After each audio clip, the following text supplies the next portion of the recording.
noon, 12 o'clock. The gates of Bin City, Noan High School, bustled with noise and crowds. Students in blue uniforms streamed out endlessly, the street flowing like an unruly river. Laughter of boys and girls drifted through the air, fading amid rustling roadside leaves. Amid this vivid liveliness, one still boy stood out sharply. 15 or 16, he paused before a shop diagonally opposite the school gate. Purple shell, its glowing white sign soft and dreamlike. He took a deep breath and stepped awkwardly into the glittering little store. Quiet and dim inside. Ornaments hung everywhere. A few girls chatted softly, picking trinkets. Jadeite. The boy walked straight ahead, until he spotted a woman in a black dress sitting with her back to him. "HES next door," he muttered coldly. Those plain words were a secret signal. She spun her chair around and touched up her makeup with a compact, a high bun, faint purple eyeshadow, glittering lids, and a delicate platinum chain holding a tiny purple shell around her neck. Finishing up, she rose in a faint cloud of fragrance. Zooming. "Watch the shop." The boy stamped his foot, complaining. "Hurry up. I'm starving." Waving casually, she stepped briskly left to the neighboring cafe. Bright afternoon sunlight streamed through floor to ceiling glass, framing a tall, slender man staring at the self-order screen. From her view, his side profile was striking. Sharp brows, straight nose, pale lips, and tired drooping eyes. Lonely and withdrawn amid the chaos, he carried quiet melancholy. Hiding her shell pendant under her collar, she pushed the door open. The cafe's dark brown tones felt warm and lively at noon. She stepped beside him to glance at the menu. "You'll have an iced latte," the man told the waiter. "Two iced lattes," a clear voice cut in. He turned, stunned and confused. "My treat," she smiled gently. "May I ask who you are?" "Thirth." The boy burst in, clutching shiny trinkets. "How much are these?" He bowed politely to the man. "Good day, Teacher Chen." Rolling her eyes silently, she replied. 20-7 yuan. Once he hurried back next door, a soft chuckle sounded. "Su Jian," he said, his eyes clear as ever. She froze, breath catching. "It's Chenjia Shu." Steam fogged the bathroom mirror. Wiping it clear, Zujin stared at her plain reflection. Rounded nose, single-slitted eyes, thin brows, plain and unadorned without makeup. This was her true self, the girl she had been at 16. She had spent 10 years maturing and learning to beautify herself, yet Chen Jiashu recognized her instantly.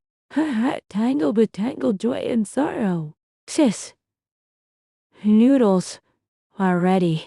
Back at home." Zooming mentioned the Friday parents' meeting.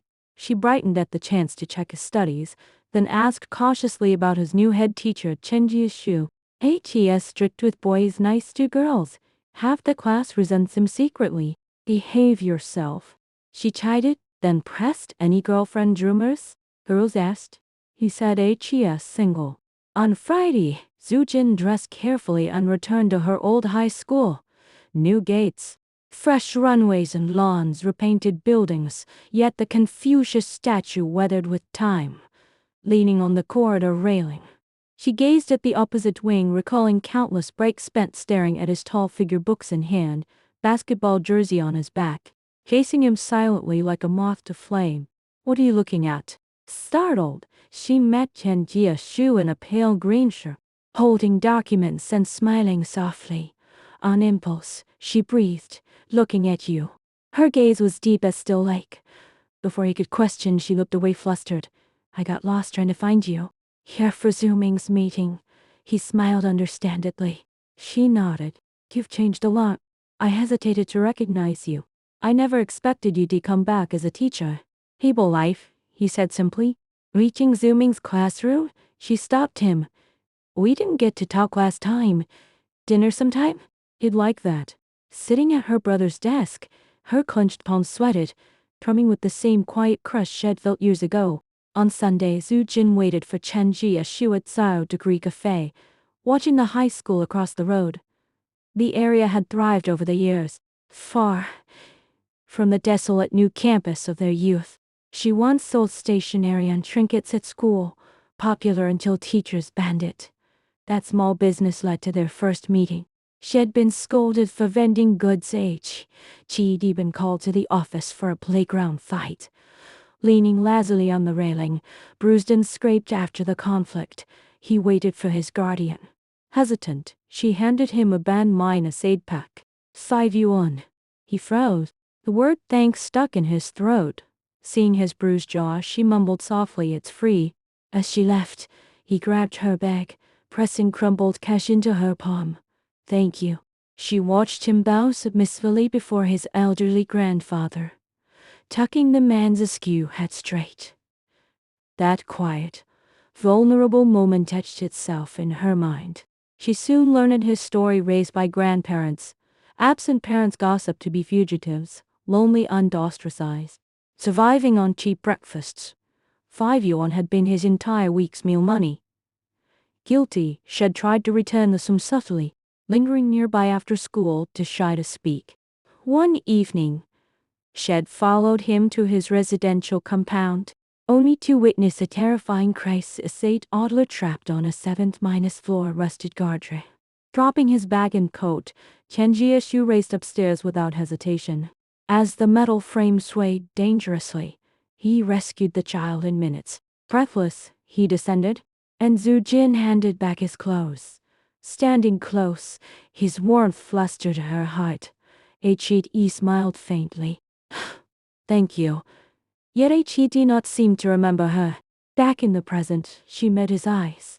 "Did you find the 5 yuan I slipped into your school bag back then?" Chen Jieshu frowned, confused. "I once found spare change when I was starving." "That was you?" "Teachers said profiting off classmates was wrong. My conscience caught up," she replied lightly, stirring her coffee. They laughed over old high school memories and had lunch together. "Shall we walk by the sea?" Zhu Jin suggested. In city faced the coast. Under a thin cloudy sky, sea wind ruffled his hair. She remembered finding him alone on the rocky shore in their youth. Quiet and distant.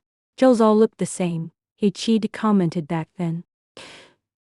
"No two shells are identical," Shed argued. "Hunting for pretty shells lets you forget troubles." Surprisingly, Hed joined her, gifting every shell he found to her. They'd met by the shore 8 times that summer. On the last visit, Hed opened up about his parents, wrongfully judged for unpaid debts. "I think you're wonderful," Shed told him earnestly. Hed ruffled her short hair and pressed a pale purple shell into her palm. "The most beautiful shell Shed ever seen." Their beach meetings ended soon after. Hed devoted himself to school football training. During a match, his worn shoe split mid-game, drawing mocking laughter. Restrained and quiet, Hed endured the humiliation. Heartbroken for him, Zhu Jin saved all her pocket money to buy new football boots, asking his grandfather to pass them off as a gift from his parents. Wearing those shoes, Chen Jieshu led the team to the championship. Shed cheered until her hands stung, proud of the boy who finally found belonging. "Back on the modern shore?" he asked softly. "Do you still have those red football boots?" Before he could answer, his phone rang. The bright screen lit up with one name and G. Her heart plummeted. After 10 years, and G remained her deepest heartache. And G had sat behind him in high school, gentle and quiet, waking him gently in class, sharing notes and drinks. Hed fetched hot water and erased blackboards for her. During football matches, his eyes always sought in GE in the crowd. Zhu Jin had known nothing, dreaming of attending the same university as him. On graduation day, Shed raced across the corridor to confess, only to find Chen Jieshu alone with GE in their empty classroom. "Let's keep striving together, no matter the exam results," Hed said softly. And a shy blush broke Zhu Jin's heart. Shed stepped back, erasing herself from his life silently. In the years after, Zhu Jin lived calmly, running her family as shop and having shallow relationships. Planning to move away to a quiet riverside town, She had stayed in Bin City the moment she learned Chen Jia. She would be her brother's math teacher. She opened the purple shell shop opposite the high school, clinging to youthful regret and lingering affection. Reunited at 20-8, she had slowly rekindled their bond, ready to pour out her hidden teenage love. But time had separated them for too long. Sipping black tea at the cafe, she sent a message at last. "Are you still in touch with NGE?" His reply came quickly. "Yes, my ex-girlfriend. Scooping cold vanilla ice cream." She numbed her restless heart. Summer came hot and hazy. Zujin spent idle days chatting with La, the cafe owner, easygoing yet overly gossipy. "He doesn't care for you," he said frankly. "Confess quickly or let go." Zujin refused to rush, choosing slow, steady companionship. Gradually, Chen Jixiu opened up about his past. He and Ji had dated through college, splitting after graduation amid clashing dreams. He returned home to care for his family, while she pursued her career. That quiet loneliness Shed noticed on the reunion stemmed from his broken relationship. "If it were you, what would you choose?" Had asked. "I live for the moment," Shed toasted him. "You're lovely." Zujin Had smiled. Their bond deepened. They attended a band concert together, the same indie band they'd listened to on the shore years ago. Under dim stage lights, old memories resurfaced, and her eyes stung with quiet emotion. The next day, she told her firmly, "I'm going to confess." Dressed in a simple blue dress, the color of her old school uniform, Zujin took her shell collection and diaries to their seaside meeting spot, ready to lay bare her decade-long love. Arranging shells clumsily on the sand, she lost track of time. 7 o'clock passed, and Chen Jixiu never arrived. As sunset dyed the sky crimson, her phone rang. "I'm sorry, I can't make it. Anja's back. She's staying for good." Voice tight. She whispered, "That's wonderful. Wish you happiness." La found her staring blankly at her broken shell arrangement. "You crave freedom." While HES died down by the past, even without NGE, you two might not fit. Tidying the purple shell necklace from her neck, she hesitated to throw it away, clutching it tight instead. "I'm not clinging to him," she murmured in the sea breeze. "I'm clinging to my youth." Tears blurred her vision. Her love had been quiet, unspoken, and forever unknown. Summer vacation began, and Zujin took down the purple shell sign. Huang Fua invited her to be his homestay partner in Dali. Tired of lingering sorrow, she agreed to leave. Meanwhile, Chen Jixiu found the old football boots in his childhood room. His grandfather revealed the truth. A shy young girl had begged him to deliver the shoes, claiming they were a class gift. Desperate for him to win, realizing the kindness Had long overlooked, he checked their chat, only to find himself deleted from her contact. Returning to school, he asked Zhu Ming about his sister. "She's traveling," the boy said, then spoke up bravely. "Teacher Chen, my sister has loved you for 10 years. Your name fills her diary's notebooks, even her sleepy words." Standing on the corridor railing where Zhu Jinwen stood, Chen Jixiu stared at the distant classroom. Memories resurfaced. The silly girl holding his coat, waiting anxiously after the child rescue. He cherished every small kindness life gave him. Yet, Had carelessly broken one girl's wholehearted love. Silent and heavy, minus-hearted, he whispered a final farewell to the girl Had never truly seen. May Zujin live well, far from the sorrow of loving Chen Jixiu.